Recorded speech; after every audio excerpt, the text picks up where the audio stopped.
PBM stock, is this the right time to buy? I'm going to be answering everything around that in this brief and short 1-minute video, so watch till the end. Psyence Biomedical stock. It's going to be the name of the day. It's 10% down.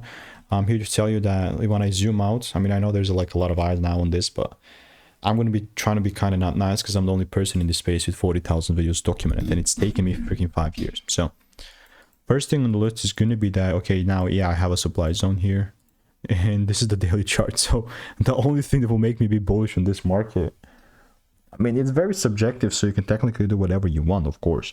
Fundamentally, it's all subjective opinions.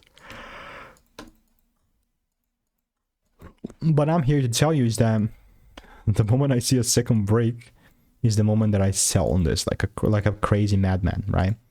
And if that does not quite happen, I'm not selling. So stay tuned, and if you want to learn how I'm making 5-10K per month with indicators, click the first link in the description and get my free emails. So goodbye and enjoy.